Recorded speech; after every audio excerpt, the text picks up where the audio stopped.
Martin Fayulu est arrivé au début de l'après-midi à Kalemi, où il a été accueilli par une foule nombreuse, joyeuse et festive. Malheureusement, au moment où il s'est dirigé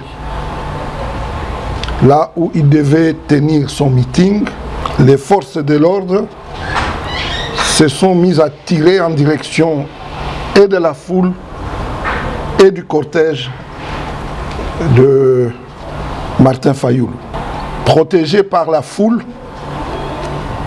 Martin Fayulu a pu évoluer courageusement jusqu'à l'endroit du meeting, toujours protégé par la population, une nombreuse population,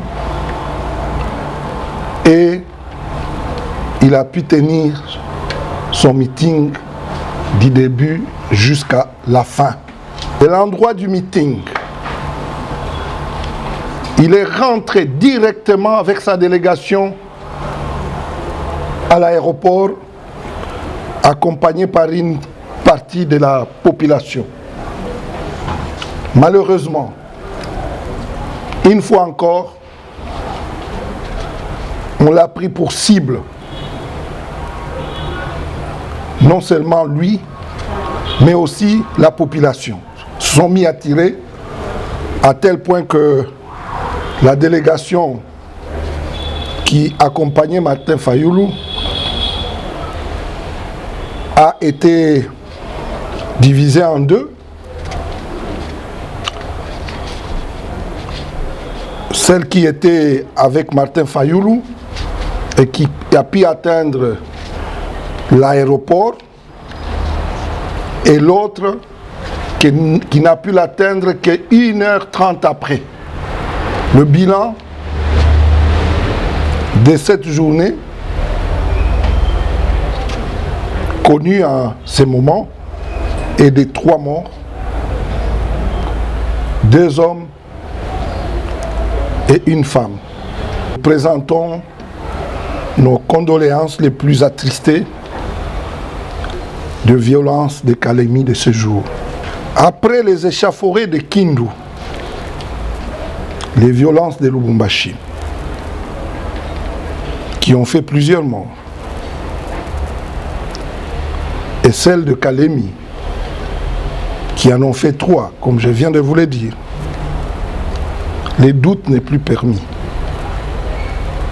Ces tueries en crescendo ont été planifiées et s'exécutent de manière systématique pour décourager d'abord le candidat Martin Fayulu à faire sa campagne, et ensuite les électeurs, et très certainement le projet qui est derrière tout ça, c'est de pouvoir freiner brutalement le processus électoral.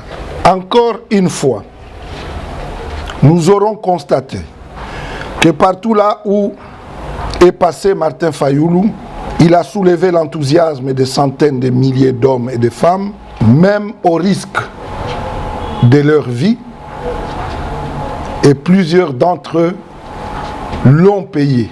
Nous félicitons et remercions la population de Kalemi pour l'accueil et la mobilisation forte malgré la violence et la terreur qui ont émaillé l'étape de Lubumbashi. Par ailleurs, nous tenons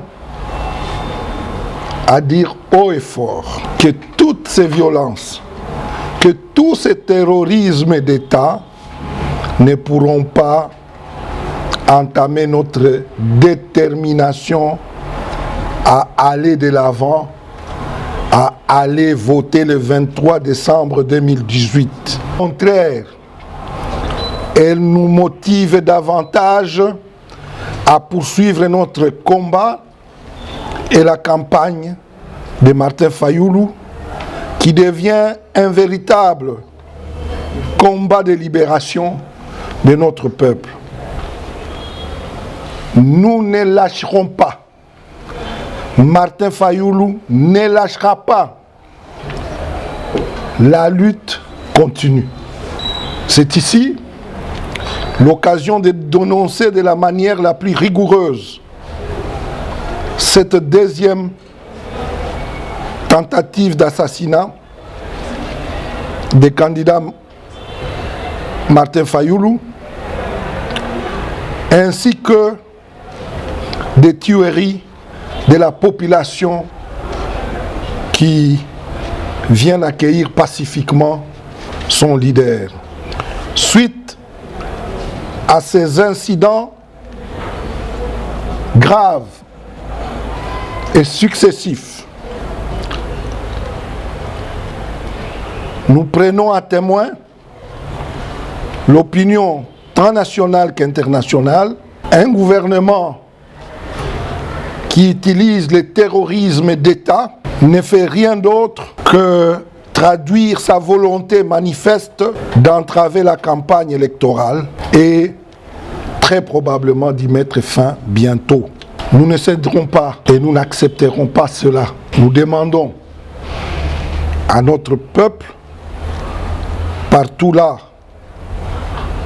Martin Fayoulou n'est pas encore passé, de l'attendre et de l'accueillir aussi massivement qu'il a été accueilli.